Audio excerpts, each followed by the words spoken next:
Hi, I'm Derek Ashong. Welcome to the stream. We've got a great show for you today. Some really interesting topics, and we're going to be crossing the world. Today, is social media more reliable than the Japanese government in reporting radiation threats? And what role did race and class have in inciting the London riots?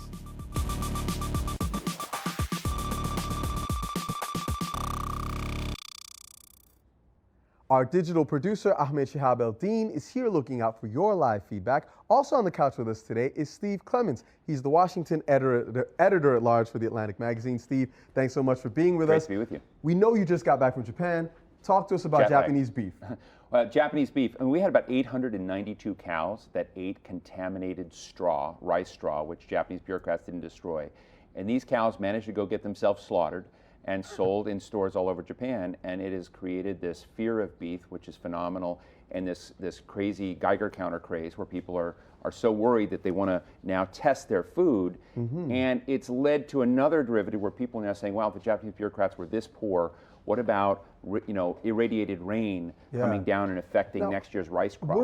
Wasn't the Japanese government saying the beef was okay initially? They were saying the beef was okay originally because they had removed the cows, and that the levels of radiation were not high enough to have affected them, unless you eat irradiated grass, rice straw. Yeah. So it was just, they were destroying all sorts of materials around Fukushima, the plant that of course had this horrible disaster, and trying to basically keep any of this food stuff. Well, it was a classification which the Japanese bureaucrats didn't consider or include, and so there's incredible anger in Japan. In Tokyo when I come over, I mean, both the Japanese are very strong, resilient people, and the big catchword right now is called setsuden, which means conserve electricity, but it's sort of a mantra to say we're going to sacrifice our energy use, take stairs, turn off lights, turn off signs, so that they can help Japan survive. But there is really deep anger and total mistrust of the Japanese government. Well, that's something we're going to be covering today for sure. We're going to be looking at what's going on with those Geiger counters and how people are taking to social media to better empower themselves in ways when they think that the government has fallen short. We also want to know what stories you're following and what's important to you. So pitch your story ideas to us in a brief video and tweet it using the hashtag AJStream. My name is Genevieve Garrity. I'm an online communications associate for the United Nations Foundation, and I'm part of the stream. It's been nearly 5 months since a devastating earthquake and tsunami took its toll on the eastern coast of Japan, leaving 23,000 dead or missing and thousands more displaced. Earlier, we spoke with Sayaka Matsumoto with the Japanese Red Cross, and here is her update on what's happening right there in the region. There are about 59,000 people who's in evacuation center or some relatives' place or host family's place, and of those people, about 17,000 people are still in a gymnastic stadium or some other communal places, and another 32,000 people who have moved into temporary homes. At the end of June, the debris, rubbles were starting to clear up, but where the government compiled the debris, it's getting full, so it's next task for the government to find where to put those debris. And even debris are cleared, the affected land is just completely flat and gray, so it still looks very, very dispirited and sad. But the people in Iwate and Miyagi Prefecture, they have some kind of hope that they can start reconstructing the towns. But it's slightly different for the people who's affected by Fukushima nuclear power plant, that they don't know when they can go back to their own town, or they don't even know they can even go back to their hometown in one stage. I know there is a new disaster, like for example in Horn of Africa, the food insecurity is very, very serious. So the international media's attention is changing, but we really hope that the people around the world is still thinking about the people in Japan affected, and those thoughts are very much appreciated. Now, of course, Sayaka alludes to the nuclear crisis that's ongoing in Japan, and which we were just discussing with Steve. After acknowledging that the threat from the Fukushima power plant was actually much worse than they'd originally believed, new reports today say the Japanese government actually ignored its own radiation forecast, putting thousands of people in danger. Trust in the government is at an all-time low, and so people are taking measures into their own hands. Using Geiger counters and other radiation detection devices, people are posting their crucial findings online and are spreading the word using social media. Let's actually take a look at a search that we've got going here for JP_Geiger. And if you'll take a look at my screen, you'll see that there are a number of ongoing tweets using this hashtag. Well, I selected one just to give us an idea of some of the stuff that's going on. And you can see individuals are actually posting the Geiger countings from their own individual counters to illustrate what's happening in their communities. Joining us to tell us more about this via Skype from Yokkaichi, Japan is Katz Ueno. He's the host of the web TV program Yokoso News. Welcome once again to the stream, Katz. Thanks for being with us.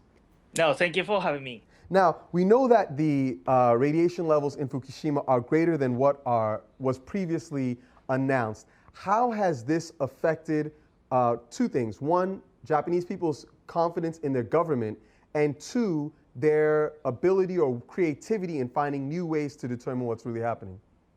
Well, actually, before this earthquake happened, most of the people actually didn't trust the Japanese government at the beginning.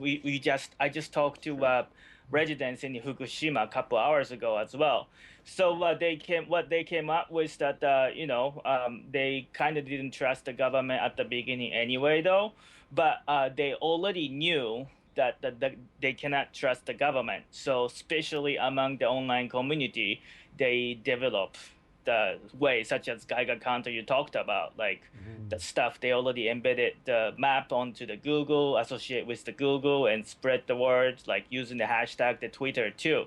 So the disaster was the first disaster encounter in Japan that fully take advantage of the social media. Now, tell me a little bit about the sentiment on the ground, because it seems that this crisis is extending further and further, and particularly as we've learned about issues like the irradiation of beef, the idea that some of the actual feedstock itself has been contaminated. Do people feel like they are coming to some sense of closure with this crisis, or do they feel like this is going to be a long-term issue?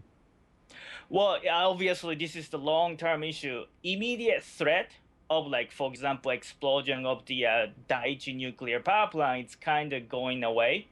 But how we take care of those contaminated soil? How are we going to take care of the damage payment to the farmers, fishermen? So it's then how we are going to monitor the health of their own kids. So that's going to be the next long-term issue. Katz, I have a question. Many anti-nuclear activists gathered to mark the 66th anniversary of the Hiroshima bombing. And we know that they're trying to bring more attention to the dangers of nuclear energy, let alone any other forms of nuclear. We have a tweet from Jamila Budlali on this issue saying, will the situation reach a point where you think the Japanese people will take to the streets because of the mistrust of their government? Well, unfortunately, we have experienced two major crises. One is the earthquake and tsunami, and then nuclear power plant crisis. There are many people who are against it, but many people are still suffering from the loss of their loved one, loss of their property and everything. But yes, I did talk to people. They are really angry towards the government and then towards the electric company who has been telling us that nuclear power plant is safe. But at the same time, I like you to understand that we have experienced a major disaster in the history. So that's also the other concern that we cannot really raise the voice because of that. Kaz, all that said, and Japan right now only has about half of its nuclear energy plants running.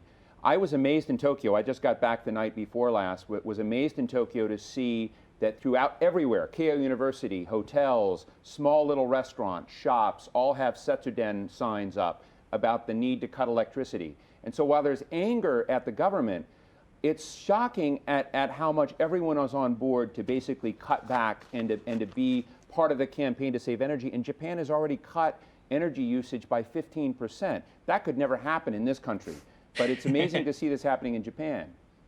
Yeah, because again, in a way, the especially people in Tokyo, they don't, after we feel that we are deceived by the government, or actually, we kind of think that Japanese government sometimes don't know what they are doing in a way.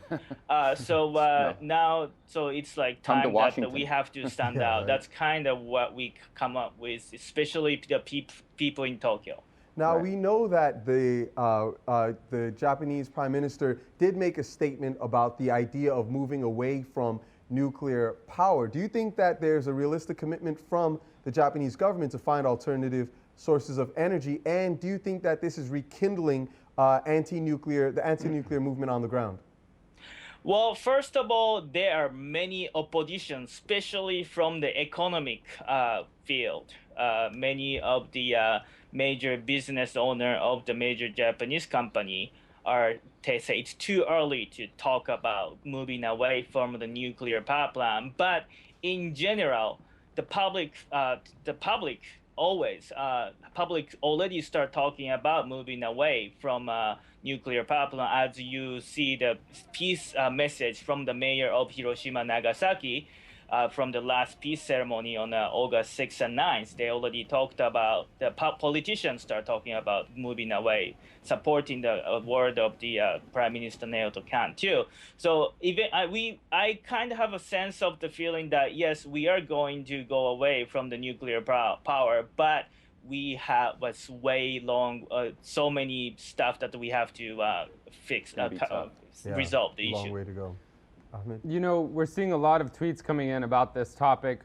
Ms. Papik saying technology is only as good as the people willing or not to use it. I think also commenting there on the government. And she's linking to a New York Times article, which has this one graph that stood out. I want your thoughts on this.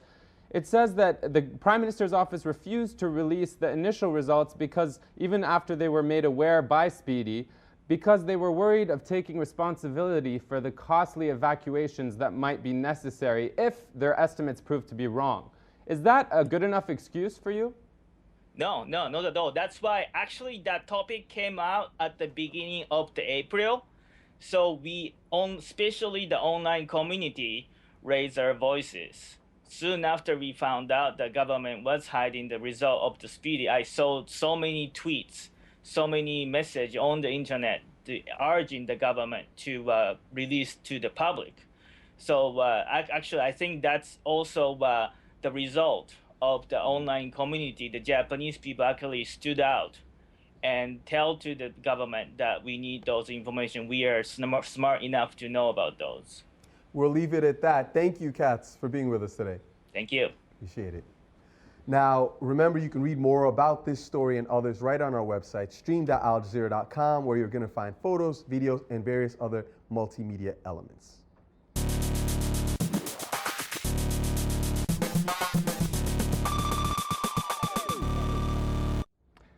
Al Jazeera's ongoing coverage of the London riots has highlighted the role of social and mobile networks, particularly BlackBerry, owned by the Canadian company RIM, which was hacked for aiding London police. But social media was also used to spread rumors and misinformation. Now here is one example from LiveJ, who tweeted to us this photograph. He sent us this image that's been widely circulated online that appears to be army and military gathering in London. But this actually turned out to be a picture from the Egyptian Revolution. Now we also have this tweet from Brian Stelter from the New York Times. It's this photo alleging of an attack at the London Zoo that caused animals to escape. And if you look closely, I'm going to scroll down, you see this tiger appearing in the streets. Now these rumors were quickly disproved, but not before alarming netizens. Now LiveJ also shared with us, several sites relying on the public to crowdsource the identities of those involved in the unrest. This is one of them, londonrioters.co.uk. It allows internet users to upload images of the looters. At the top of the page right here, you can see it says, "Do you know this person?" and then asks you to name those depicted. You can click through some of these. And on Facebook, we've also seen the use of posting pictures by some of the looters themselves. with some of the allegedly stolen goods that they have. Now, this photo is a clear example of what not to do. This photo was published on Facebook because the London police have cautioned that this only encourages others to take part in more looting. Now, on Wednesday, we will be looking at art and music as a form of protest in Indian-administered Kashmir. It appears the 21-year-old armed insurgency is giving way to more artistic forms of dissent. Kashmiri rapper MC Cash's work is one of many who's became a kind of rallying cry, you could say, for the young. Now let's listen to an excerpt from his breakout track, I Protest. We're going to play it for you right here. This song right here is dedicated to my people in Kashmir. Yeah. Let's say what you want from darkness. Now, as we all know, this is a very sensitive political issue, but if you have examples of how Kashmiris are artistically expressing themselves, send them to us using the hashtag AJStream, and we will discuss them right here on the show. My name is Trin. I am a blogger and contributing editor to NoFirewall.net. I'm a member of Vic Thun. I am from Vietnam, and I'm a part of the street. Now, we've seen a ton of tweets from our community about the London riots. And while much of the television coverage has been about the destruction and looting on the ground, we want to examine what the root causes are and look into issues of race and class in London. To what extent did these factors play a role in sparking these riots? With us now via Skype is Aaron Peters. He's a writer and activist in London who's been following the events there. Aaron, welcome to the stream. Hi, good evening. So, a number of people tweeted us about something very specific, and that was Operation Trident. Can you talk to us about what Operation Trident is and how it plays into this overall story? Well, I mean, maybe for listeners to discuss a particular operation might be a little problematic, I don't know, but the broader context is an issue with how the police seek to deal with primarily working class, BME, black minority ethnic communities in London. A quick point, since 2008, 70% increase in stop and searches of young men of black origin. So it's essentially about an insidious form of criminalizing the everyday lives of working class black minority ethnic communities, whether or not they've actually been guilty of crime at all. Okay, and so to give some further context then, where you just mentioned stop and search, we have this tweet received yesterday from @Noah14_legend said stop and search replaced the old sus laws from the 80s and that black people are the primary target. He's saying that Trident seeks to tackle gun crime. And we also saw this one from @GiantPandina that says, how outrageous is a special police operation explicitly dedicated to quote unquote gun crime in the black community. So from what we understand, Operation Trident is a division of the Metropolitan Police in London that specifically targets the, quote, African and Caribbean communities. Now people are speaking a lot about the breakdown of the relationship between the police and these young people as we see in the riots. What do you think was the relationship between minority youth in London and the police prior to this? I mean, let's not just call it a race issue because it isn't. It's a class issue. When we talk about employment stats in the UK, we can be a little bit disingenuous because unemployment figures can look a little bit different to the facts on the ground. Reality is full-time employment of working age adults in the UK today is 55%, a post-war low. And that's in the UK as a whole. So then ask yourself, what is it in Tottenham? It's pretty stark. So yes, it's a race issue, but it's overwhelmingly also a class issue. Now, the tragedy of the United Kingdom in 2011 is that in many areas, these are one and the same thing. So be it Bangladeshi lads in Tower Hamlets or the Afro-Caribbean community in Tottenham, race often means class in terms of there is a poor periphery in London that could only be categorized in the same manner as the banlieues of Paris. Okay, I'm glad that you brought up that issue of the banlieues from Paris. And for our viewers, you're specifically referencing what happened in 2005 and the riots on the outskirts. And you know, on that note, we have a lot of people online on Twitter who are making correlations between that. We have this tweet from Françoise Villeneuve saying, deeply saddened by riots in my homeland as the violence spreads, scarily reminiscent of France in 2005. So maybe a question to you that came from someone else as well. Why isn't greater force being used against rioters? It's, this person, Shukti, is saying he's not condoning it, but it seems odd that we haven't seen tear gas or any of those kind of, attempts. Why isn't greater force being used at the moment in London? Against the rioters, yeah. Okay, well, actually, this is a really interesting point. So a lot of the British media, primarily right-wing media, as in the US, is saying deploy tear gas, deploy the military, be harder. Now, the problem is the police know this, they'll accept this as a problem. When you've got small affinity groups of between 3 and 10 people, very flexible, these groups commonly don't know each other very well. They're congregating around a similar purpose, using tools that mean coordination is really simple, and they become incredibly evasive. Those kids can go in and out incredibly quickly. Robbery, burglary, acts of vandalism, arson are now being treated by the police as public order situations. What this means is kids will go into a Curry's, they'll rob it. The police will then be ordered, because it's a public order situation, not to follow these kids once they've robbed it, but to then re-secure the premises. So there's an issue of policing here. They're going to police these things as public order situations or as situations about robbery.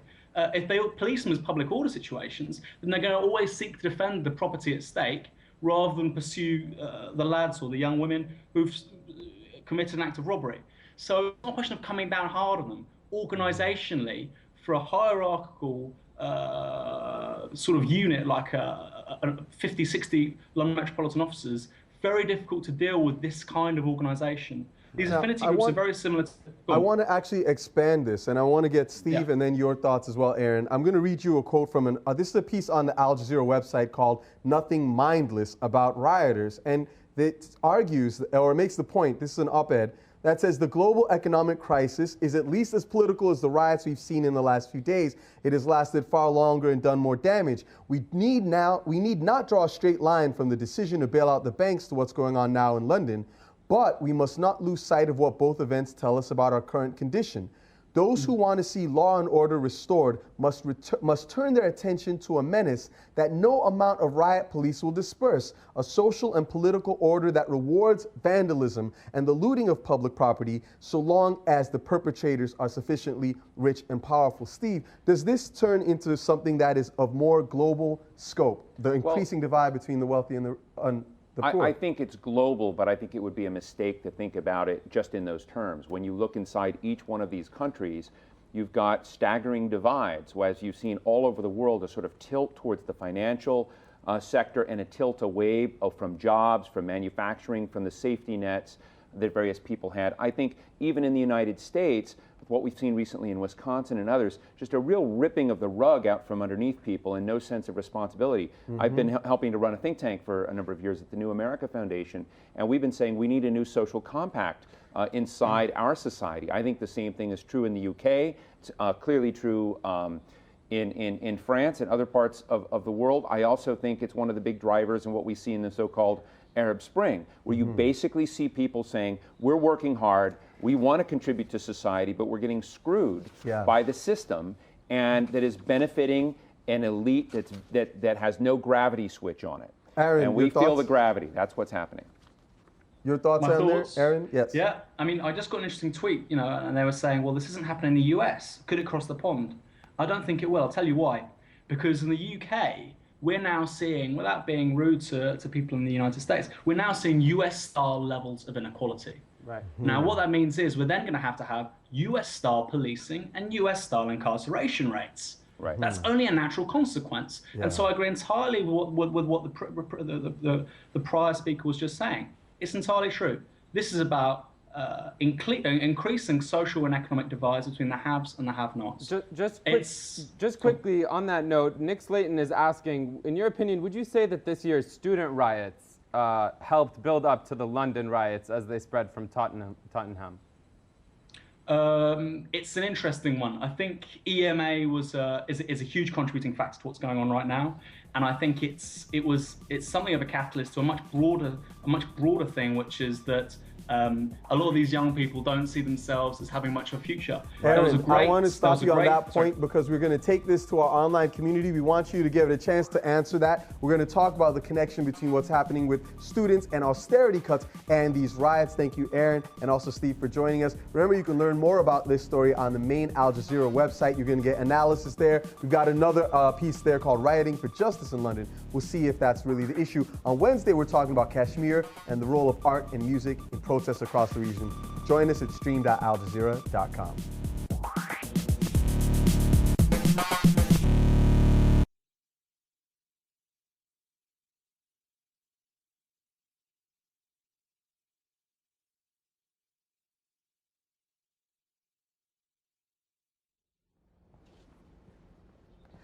Hi, welcome to the Post Show. We're talking about what's happening with the London riots, and we're getting into some of the issues that may be underpinning them. I'm joined by Aaron Peters, actually, who is there in London, giving us a little bit of insight. Aaron, I want to come back to this issue that we were just sort of hinting at. Speak to us a little bit about the austerity measures and how they've impacted young people in London, and are those factors at all at play here? Okay, so I mean, the ambitions of the incumbent government, the Conservative Liberal Democrat coalition government, are unprecedented. What they're trying to do with regards to dealing with a huge budget deficit would have, I mean, they far outdo what even Thatcher attempted. So historically, it's impossible to cut a deficit so you can do it two ways: tax increases or cuts. Now, historically, it's normally a 1-to-1 distribution. These guys are trying a 4-to-1 distribution of cuts to public services against increasing taxes. Now, history tells you you can't do that. So, of course, a lot of people were saying objectively there would be riots. A woman called Madeleine Bunting, a member of the Liberal Intelligentsia in The Guardian, was saying it. A lot of people have been saying it very casually. But actually now it's become true, and those sentiments have manifested themselves in actions undertaken by these kids. And a lot of people are going, wow. But yeah, I mean, broadly speaking, people have been predicting this for the last 12 months. So let's bring it to another issue that we kind of hinted at earlier when we were speaking about Operation Trident, but we didn't get deep into it. British police have a policy called Stop and Search. Can you talk to us about what that is and how that impacts some of the youth in these communities in London? Well, let me be honest. I mean, I'm a working class BME male, but I'm not from London. I was born in Bournemouth.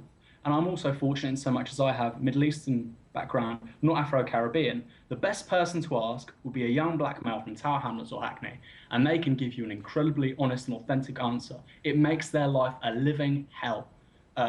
Frequently, it's just used by the police on the slightest suspicion that the kid's got something on them, or if perhaps the kid's being a little bit lippy or making a look at them. These guys, power corrupts, absolute power corrupts absolutely. So these police officers in these communities frequently just seek to impose that authority and that power over these kids. And in the case with BME kids, it tends to be overwhelmingly in the form of stop and search. That's a form of domination. Explain to us what you mean when you say BME.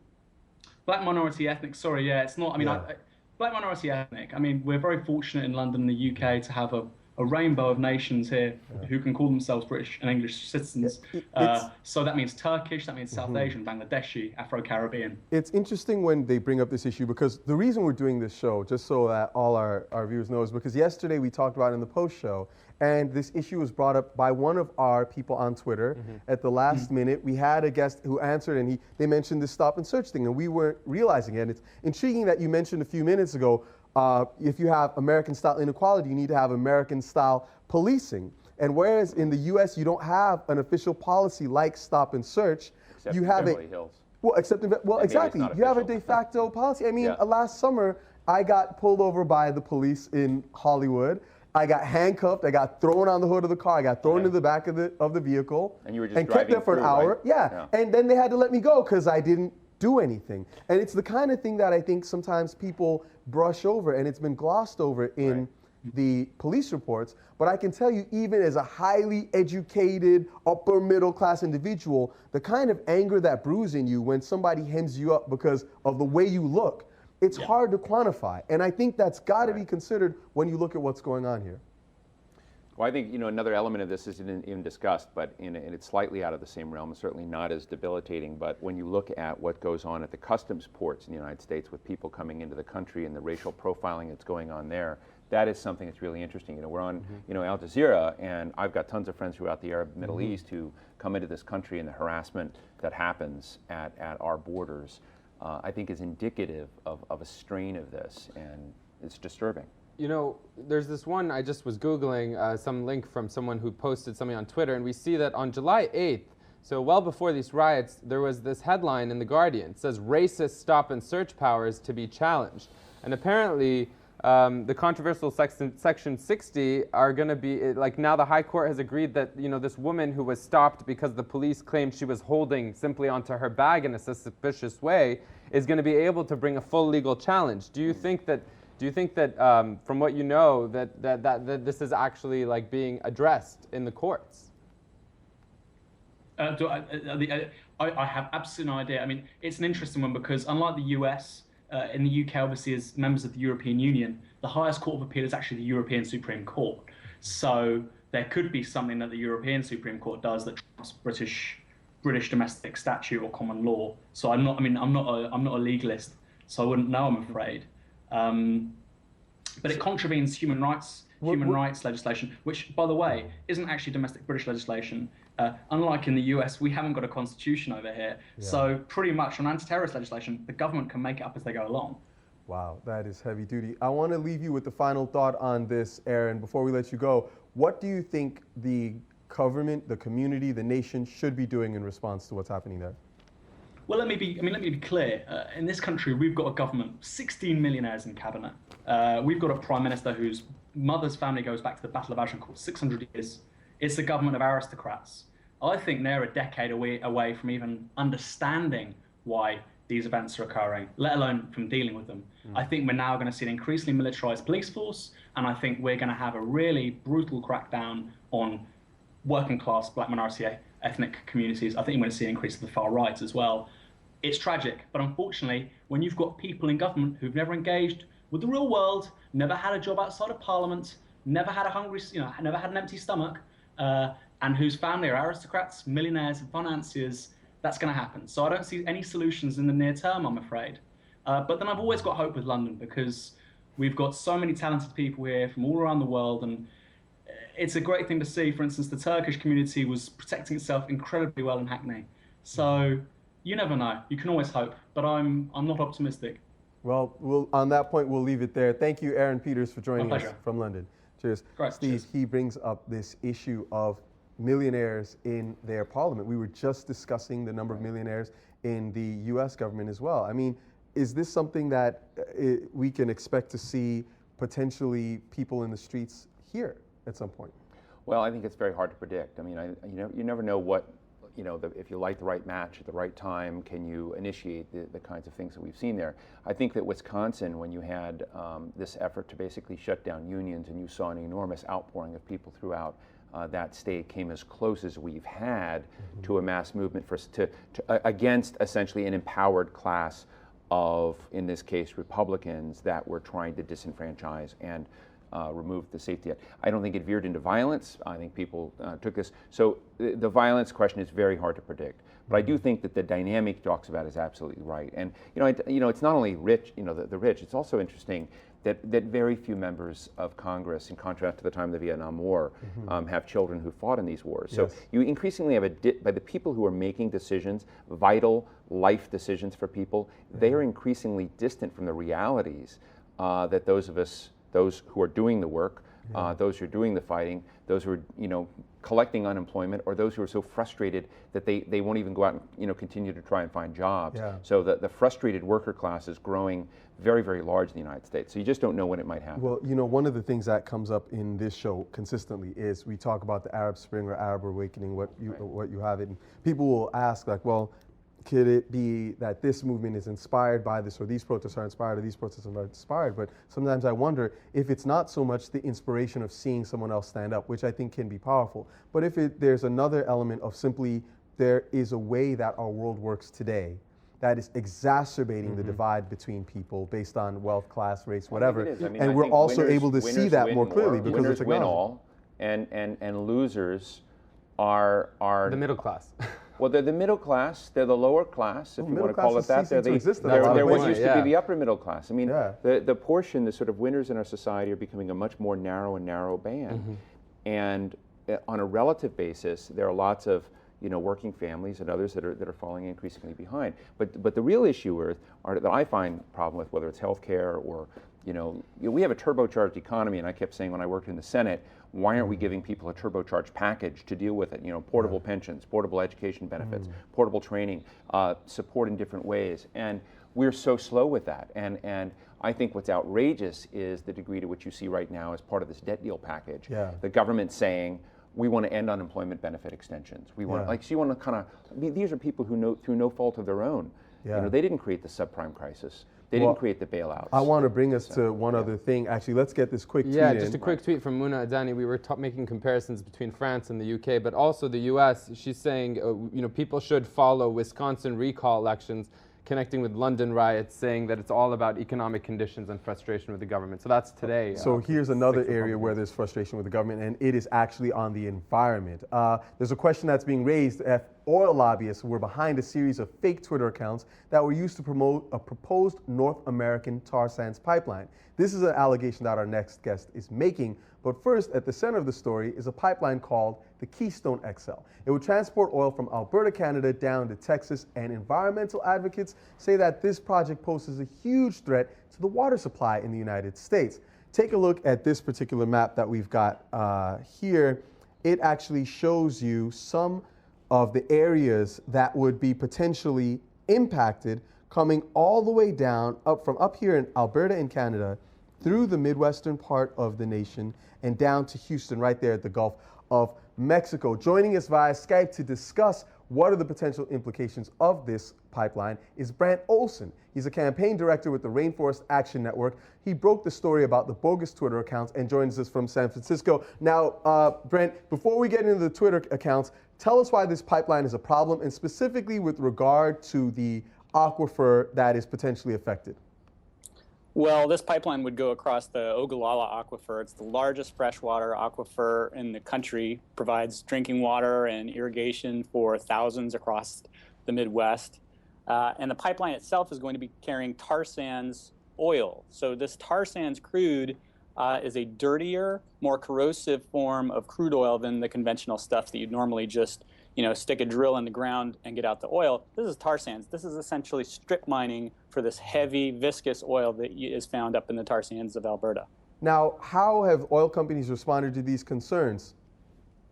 Well, what the reporting was on Twitter is that the oil companies are lying to us. They're setting up front groups in all of the states that are impacted by the pipeline, and they are conducting a fake grassroots campaign to try and convince voters in those areas to back a pipeline that is not in their best interest. It's not going to help out with energy prices. It's not going to help out with getting oil from places like the Middle East. What it's going to do is put fresh water at risk. Now, how did you actually become tipped off to the possibility of these fake Twitter accounts in particular? Yeah, so it was pretty suspicious. I mean, like a lot of people, I follow conversations on Twitter, and one day, 15 new people entered the conversation saying exactly the same thing, really at exactly the same time. And so poking around a little bit, discovered that these comments, all aggressively pro-pipeline and linking to oil industry documents, all of those accounts were posting from the same platform. It's a platform that allows you to post simultaneously to several different accounts at the same time. And as I started looking into them, they were quite clearly fake. I mean, some of these pictures were of Britney Spears' ex-boyfriend. Some of the pictures were clearly drawn from other websites online. And the descriptions themselves were very generic. And the most incriminating thing is that all they were doing was posting pro-oil industry comments. And I understand that they were deleted after you discovered this? Yeah, well, it's kind of funny. Keith Bachman, hi Keith, if you're out there, is the guy who is responsible for posting all of these fake accounts. At first tried to defend himself. He said that this was for a school project, but then quite quickly turned around and deleted all the accounts. So pretty clearly nailed in terms of lying to the American public. Well, Brent, thank you so much for taking the time to explain this to us and for the work you did in uncovering it. You're very welcome. Absolutely. This has been quite a show. Thank you, Steve, for being with us today and for bringing your analysis to it. We hope that you'll come back. I will. I'll wear gym shorts. Yeah, next time, just wear a tank top. It's all good. Ahmed, great show as always. And thank you for joining us. Continue keeping in touch with us online using the hashtag AJStream. We will see you there.